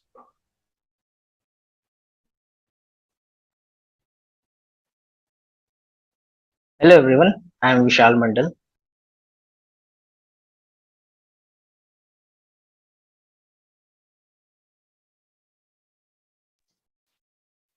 It stopped on my side, Raj. Malu, do you want to take questions for Abdullah first or continue with Vishal? Let's continue with Vishal. In the meantime, everyone can put questions in Discord. Excellent flash talk, Abdullah. And I am an undergraduate student at Institute of Engineering. Hello everyone, I am Vishal Mandal and I am an undergraduate student at Institute of Engineering and Management and my specialization is information technology. I am currently working as an intern at QWorld and I am also a part-time web developer and content creator at Content Grad.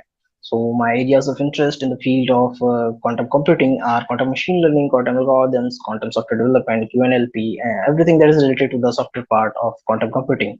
And now I will talk about the project that I have been working on as a part of my internship at QWorld. So the topic of my project is demonstration of Lambic library. So Lambic is a toolkit that is used for performing quantum natural language processing tasks, and it was released on around 13th October 2021, and it basically provides a wide variety of tools for performing quantum natural language processing tasks. So let's talk about natural language processing. So as you can see in this figure, natural language processing is the intersection point of these three wide variety of fields. So these are artificial intelligence, linguistic, and computer science. Now, what if we add quantum computing to it, and the combinations of these four wide varieties of field can be named as QNLP or quantum natural language processing. So basically, QNLP, quantum natural language processing, is designing algorithms for NLP tasks by the help of the properties of quantum physics. So it is obviously the subfield of quantum computing, and it was pioneered on around 2008 by the researchers of the University of Oxford. So it basically uses the DiscoCat model and CQM, which is categorical quantum mechanics, to interpret the language as a quantum processes. So the DiscoCat model is the distributional compositional model, which is a very good model that is being used as a part of quantum natural language processing. And then it uses the ZX calculus to morph the resulting into the quantum circuit. So ZX calculus helps to convert the natural language into the quantum circuits. So let's talk about the QNLP pipeline. So yeah, this is the QNLP pipeline. So in order to perform any QNLP task, we must follow this QNLP pipeline. So we have a sentence that goes as an input to the parser, and then parser converts it into the syntax tree, and that syntax tree goes as an input to the DiscoCat model. Then that DiscoCat model converts that syntax tree into the what we call it a string diagram or DiscoCat diagram. Then that DiscoCat diagram goes to the rewrite phase, where the optimization of the DiscoCat diagram takes place, and then that DiscoCat diagram, optimized DiscoCat diagram, is being transported to the ANSATs, where ANSATs is basically the quantum algorithms that Lambic provides in order to convert the string diagrams into quantum circuits, and then those quantum circuits goes to the quantum compiler. So there's also a quantum compiler that is known as the TCAT, so which is basically used to compile the quantum circuits, and then it goes to the quantum computer. Then the post processing has been done, the measurement is moved. So as an example, let's take an example, this example as a natural language. So person prepares tasty dinner, So this is the natural language, and then this will be converted into this quantum circuit that we have right here. So these words are being converted into separate circuits, and they are linked to each other, so attached to each other. So if you look closely into the circuit, there is nothing but just some Hadamard gates, some rotation along the axis gates, and some rotation along x-axis gates, and control NOT gates. So Lambda provides a lot many features to perform these tasks. So let's talk about about the Lambda pipeline. So this is the Lambda pipeline. So here the sentence is being passed, and then syntax tree is being formed, then encoding is being done, and this is how the string diagram looks like.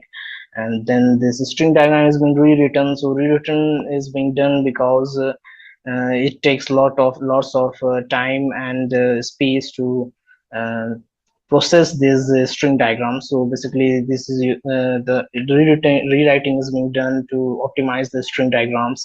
So the string diagram is being optimized just like this, and then the parameterization is done. This is where the ansatz is being used, and the string diagram is being converted into the quantum circuits. Lambec also converts string diagram into tensor circuits for using them on classical systems using NLP, using machine learning algorithms training. So for training into classical systems, tensor networks are being used, and for training into quantum systems, quantum circuit is being used. So yeah, that is about Lambec, and Lambec is very new tool, very good toolkit that is being used for NLP tasks. So I will now finish off my talk by giving a small quote: never be afraid to try something new because life gets boring. So yeah, that's it. And if you try to reach me out, if you have any questions, and if you have anything to talk about quantum computing, you can surely reach me out. Here is my LinkedIn and Gmail. I have attached along here. And in the end, I would also like to thank Womanium Quantum for giving such an opportunity to address my work to a wide variety of people having same interest around the world. Yeah, thank you. And that's it from my side. Thank you, Vishal. Great introduction, and let's all keep this last quote in mind. Abdella, happy to have you back. You are here to answer a few questions from the Discord. And congratulations, it is very hard to capture the essence of topology, anyons, and topological quantum computers in 5 minutes, and you just did it for us. Congratulations. David from the US asks, how accurate are anyons approximations of C0 and other gates? The C0 I have shown in the slide is in the order of 2 decimals, but we can enhance the approximation by using, because C0 in topological quantum computing by anyons is not trivial. There is some breedings between many anyons. So but the key word is Solovay-Kitaev theorem, which ensures the approximation of single qubit gates with the log of the length of that sequence of breeding. Great, thank you for that answer.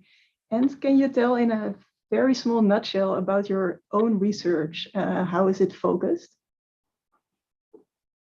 So mainly, we study the compilation of quantum circuits in the context of topological quantum computing. We are investigating some simple anionic models, such as Ising anyons and Fibonacci anyons. Ising anyons are more promising to be detected and controlled in experiment. The other topic we are interested in is the thermal errors in topological quantum computing, which is an important subject too in this technology. That is amazing. And you mentioned some ways to establish it. For example, the Majorana for zero mode. What type would you bet on to make topological quantum computing make real? Yes, actually, we are right now establishing a new group of optics. So we are working on topological simulations on neutral atoms. Maybe this is our direction in future. That is amazing. And Shuraim from Pakistan says the lecture was too short. We have good news. Abdella, you also recorded a 20-minute version one. So let's post that one as well. And everyone can watch it on Discord and YouTube. And I'm sure, Abdella, you will be available to answer more questions then and enlighten us about topology and topological quantum computing. Thank you so much for this very great contribution. Thank you for you too. Thank you for this event. And then we will be back with you, Jibran, because of course you have more to share with us.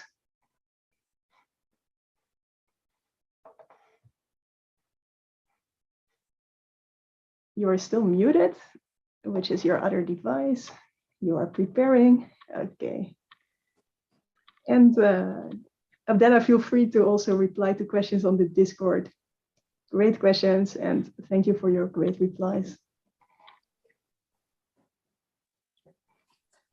Thank you. And I'm really looking forward to watching the talk as well. That was very cool. Okay. How's everyone? Too much content for one day? But that's yeah, a disadvantage, right, of having you for the full block. Although we all love having a Jibran day today. It will be the last one nearly. Okay. Anyhow, so let's try to more or less figure out our. And then we're done for now. So we want to build some intuition about the behavior of the phase estimation algorithm in the general case when theta does not take the value j over 2 to the n. And so the way to do it is, or what I suggested is to do a bunch of calculations. I realized no one would have had a chance to do those calculations right now, but let's kind of recap. This is, am I sharing this? I'm not sharing the screen for some reason. Let's go back.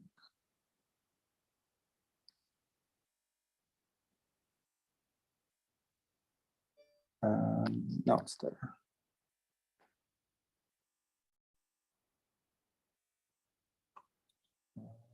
Shows up. Yeah, it shows up. Okay. Yeah. All right. Yeah, you can see the screen share. We really, all that we want to do is to take in this value of theta, which is told to us that, hey, let's say this is the eigenvalue that we wanted to approximate. We are told that we want to approximate it using only 2 bits on our end. So, you know, if you recall the circuit that we had, scroll up. We are only using 2 bits over here. Then what's the approximation that we will get, and with what probability will we get the different approximations? So if you have a calculator with you, you're sitting in front of a computer, if you had a chance, could you plug in theta and j over here for j 0, 1, 2, 3, and theta equal to 1 over 3, and just figure out what are the 4 different probabilities, P0, P1, P2, P3. You can shout out on Discord the probabilities.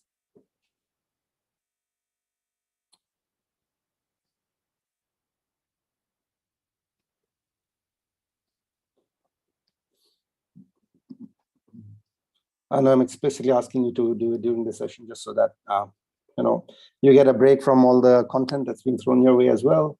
And in the process of calculation, get a little bit more intuition about what's happening. Even 1 or 2 values, if you can calculate them out, so you get kind of that connection in your mind that, all right, what we wanted to approximate was theta. The value that we are getting is not theta, but j over 2 to them. Well, what does j over 2 to them look like? And then with what probability P sub j is my algorithm giving me the value j?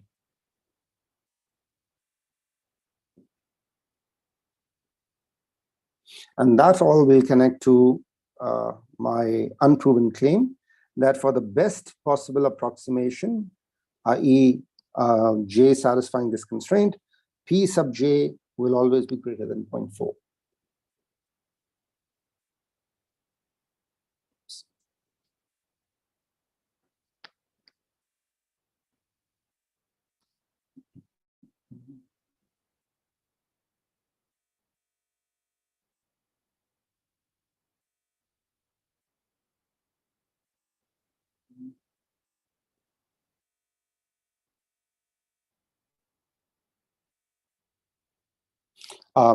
If calculating P sub j is taking more time just by eyeballing it, what's the value of j which gives you the best possible approximation for m equals 2?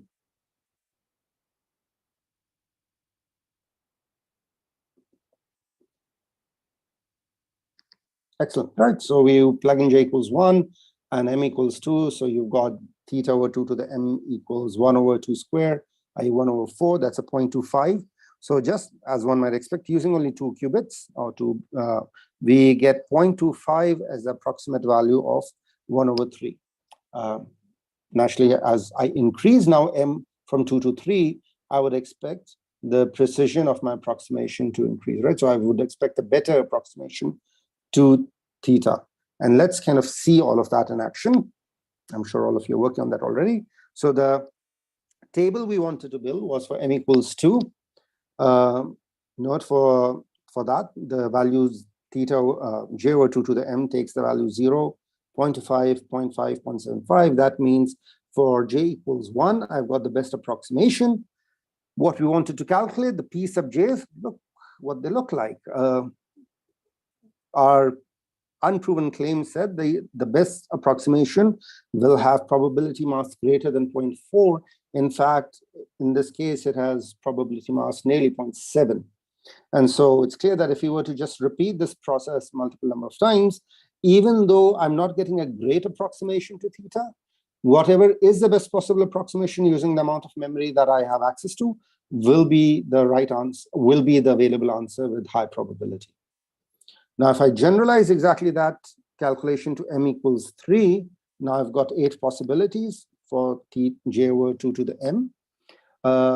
The best possible approximation now occurs for j equal to 3, so 0.375. So that's a much better approximation of 0.1 over 3 than, so it's j over 2 to the m, not j over m. So, and similarly, the best possible approximation still occurs with the highest probability from all the possibilities, a significantly higher probability, right?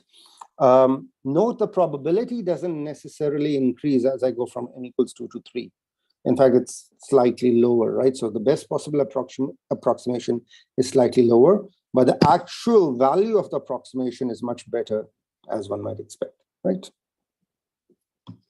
So that's kind of the intuition, hopefully, of what's happening when I'm performing phase approximation or estimation using approximation and the approximation or the level of precision then depends on the value of m. What we are not doing here, but a calculation that you can show is that m only, if I recall correctly, depends quadratically on the input size n.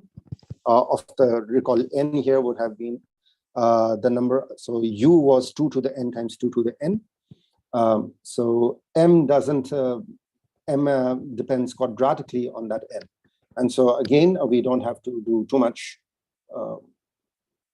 Increasing m may not give you the better approximation. No, increasing m definitely gives you a better approximation, but the probability of getting that better approximation doesn't necessarily monotonically increase. It would still be the highest among the set of possibilities, right? As you can observe over here, the best possible approximation, the precision with which you're approximating your value of theta definitely increases. That's exactly the purpose of m.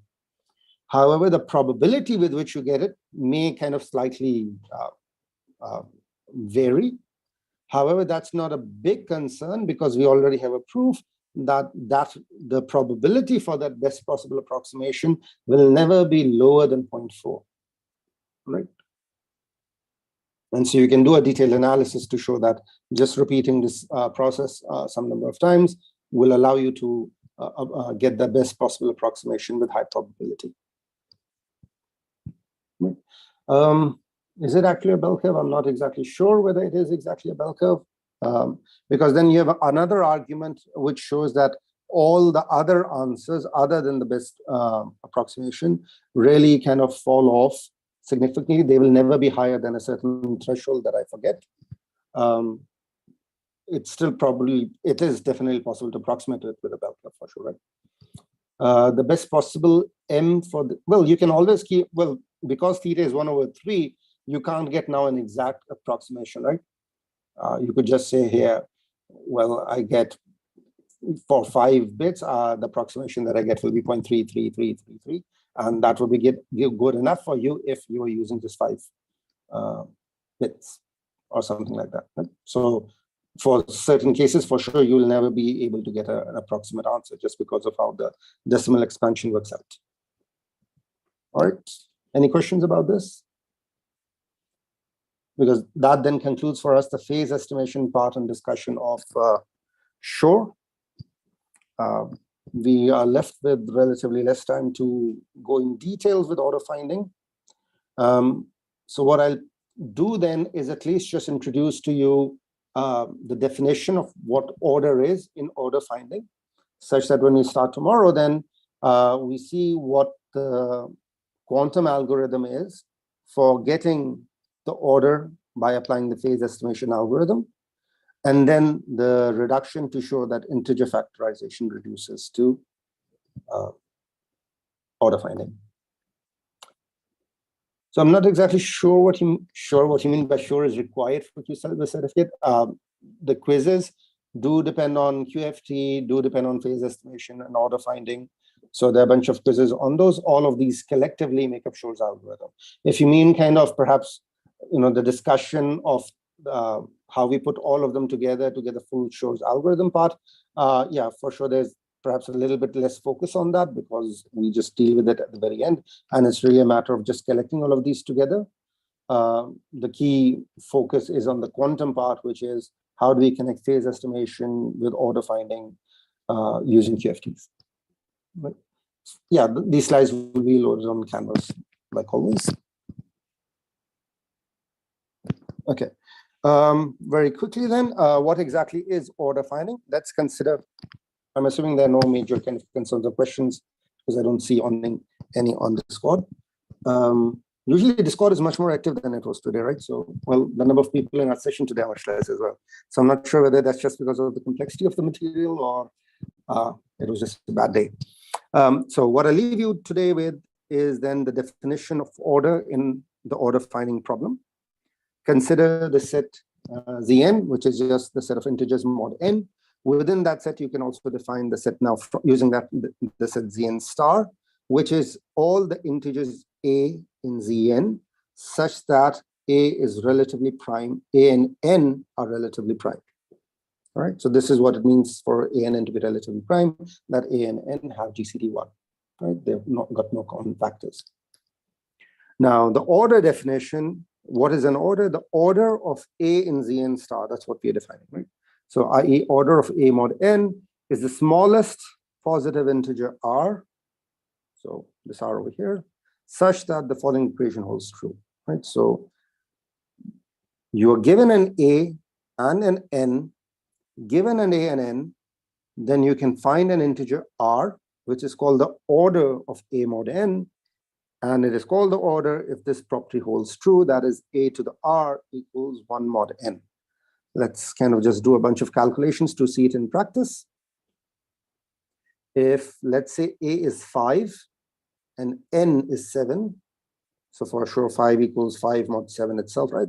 So nothing fancy. What if I take 5 square? What would be 5 square equal to in terms of mod 7?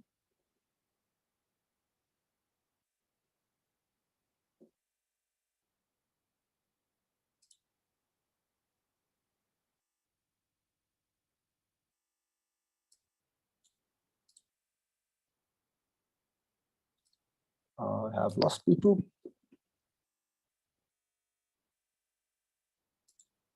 RSA uses this, for sure, yeah, RSA uses this to construct public key crypto system, right?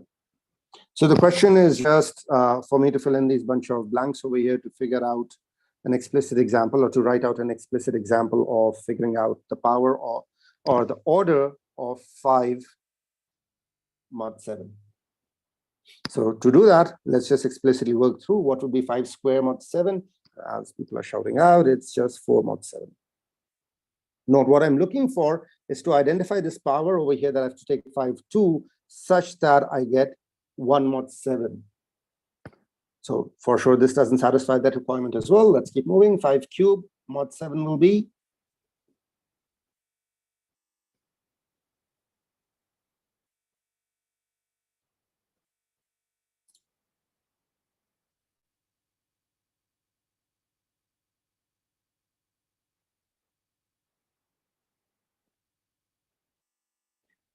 too early, too late, or too much to be asking for these calculations? Well, all of these can be just efficiently kind of verified. You can verify that 5 cubed equals 6 mod 7. 5 to the power 4 equals 2 mod 7. 5 to the 5 equals 3 mod 7. Well, we've only got one left before it starts repeating. 5 to the 6 equals 1 mod 7. And finally, we've satisfied kind of the property that we were looking for. So that means for A equals 5 and N equals 7, the order R equals 6. Because for R equals 6, I've got this property satisfied. And so the order finding problem will be that I get as input A and I get as input N, and I want to find R. Okay. So you get as input a positive integer n, and element a in z n star, and the output I want to get is R such that this property is satisfied. The final thing that I'll just finish up the session today with, I won't go over, how do we solve phase estimation using this. If you just look at the definition that we've given so far and just say, hey, wait a minute, let's just do what we were exactly doing manually. Compute A1, A2, A3, A4 up till, whatever it needs to be done. Naturally, I won't go beyond N. So for sure, R will be bounded by N, right? So that's it, or much less than actually N. That algorithm would suffice. So that brute force algorithm I'm claiming is not efficient. And what I want to kind of impress upon you is, why is it not efficient? Because is it not just a linear algorithm in capital N where I say, hey, let's try R equals 1, R equals 2, R equals 3, 4, and 5, and eventually I hit upon the right R.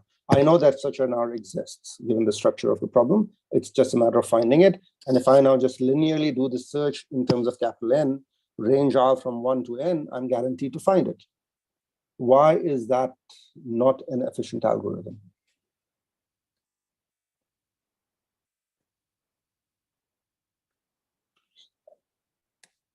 So David, at the beginning of the session today, I did mention the concern about QSilver notebook submissions. The two takeaways are, for programming assignments, the notebook submissions will have the limit of 3 submissions only lifted. And we are looking at kind of on the server side as well, whether there's some additional issue that needs to be resolved. However, having said that, in previous iterations of this workshop, the reason why the issue of not valid format file comes up is because someone used an editor to modify the notebook files such that the editor stored some hidden metadata in the file, which causes the Canvas server to not recognize the file as a notebook file, Jupyter notebook. So the default recommendation is to edit the files in local Jupyter notebooks and then kind of submit that file. But having said that, it seems like some people might be running into issues with Oda as well. And for that, IT is looking into it. And as soon as I get an update on it, I'll update people on Discord as well. Right. Again, let's finish up the session today with our kind of query question. Seems like people are tired. Why is just a linear search of looking for R where I loop over R equals 1, 2, 3, 4, 5 until I hit upon the right value of R that satisfies this property that I'm looking for. Why is that not an efficient algorithm? That is what I'm calling a brute force algorithm. I'm literally just not using any kind of properties that this mathematical structure might have. I'm just saying, hey, let's just search all values of R. One will work. Eventually, I'll hit upon it, and that's it. Why does that algorithm not qualify as an efficient algorithm? It seems to be efficient in N, right? I'm just looping from R equals 1 till R equals N at max, or N minus 1. Right? So why is that not good enough?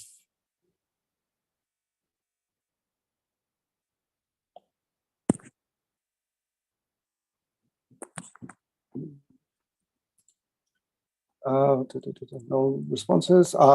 So here's the key kind of takeaway here. In any, so put our kind of quantum hat on the side, and we're just thinking like a theoretical computer scientist now.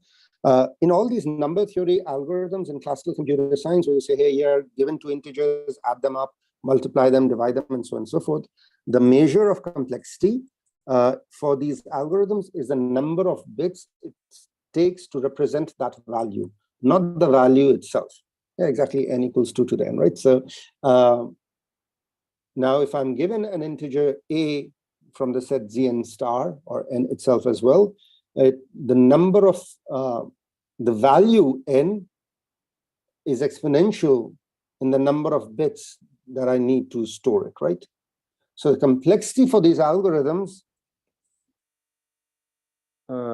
so why is it, let me write it down for why the obvious brute force algorithm is not efficient, because it is exponential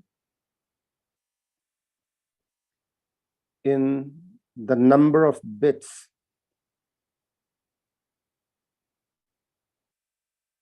needed to represent n.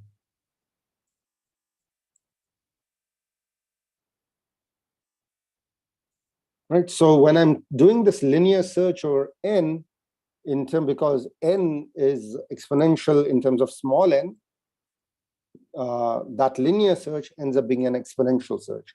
So the brute force algorithm is exponential in terms of the number of bits needed to store capital N, and hence the brute force search is not efficient, right?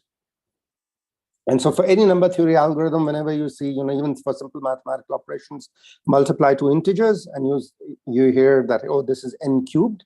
At first glance, you're like, wait a minute, I've got a processor that literally takes two integers and just, in constant time throws out the multiplication of those integers as a primitive operation. Well, that's all fine, because there you're limiting the input size based on the size of the bus that's coming into the processor, right? For the primitive operation that you're doing. But when you're thinking about arbitrary multiplication over arbitrary integers, then the way you set up the problem is that you say, all right, you get as input two integers, let's say x and y being the values, and then you say x and y are being represented by binary representation with n bits. And an algorithm that you will now identify for multiplying x and y, or for adding x and y, will measure complexity in terms of the number of operations, in terms of the number of bits. And so you'll see that multiplication is O of n cubed. So n, it requires a cubic number of operations in terms of the number of bits needed to store integers, and so on and so forth. All right, so that was a little spiel about complexity theory from number theory. And then tomorrow we'll start off in our discussion connecting phase estimation with order finding. We now know what an order is. We'll connect phase estimation with order. How do we find the order using this process? This will literally just use the same algorithm, same circuit that we have for phase estimation, just massaging it into the right inputs, using the right inputs, such that the problem that we end up solving is order finding. And then finally, we'll conclude by showing, well, why does order finding imply that I have done integer factorization?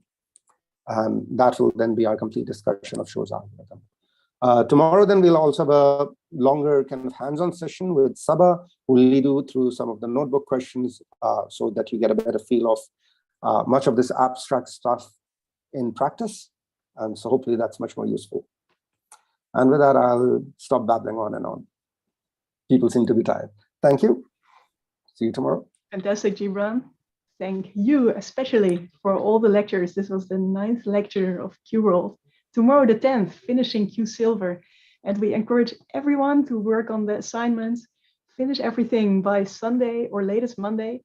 And now we have all your names, all your email addresses, of which more than 80 needed adjustment. We have them all correct for you now to send the next certificates very soon, next week. Also, please sign up your team and your challenge for the hackathon by Friday. And don't wait until the last minute. We hope to give everyone their first preference, and we also expect so. But in case we need to redistribute something, it will probably go by time. So please don't wait until the last minute and sign up your team and challenge. You might have seen that on the Discord already. Mentors are coming in from various companies. They are indicating their availability for mentoring. They are also there to answer some questions from you already if you want to know certain things about the challenges to decide what you want to do, especially as they are so broad and will give you such a wide insight in the quantum computing field. So we look forward to that. From Monday, the hackathon, and this week, finishing your Q Silver, finishing the quantum hardware modules. And on Friday, the Nobel laureate in physics lecture with William Phillips. Think of your questions and post them on Discord. We will open up a channel where we can collect all of your questions and then have a great question and answer session with him on Friday. Thank you all so much, and we will see each other tomorrow, same time, same link, with Jibran and post-quantum cryptography, Dustin Moody from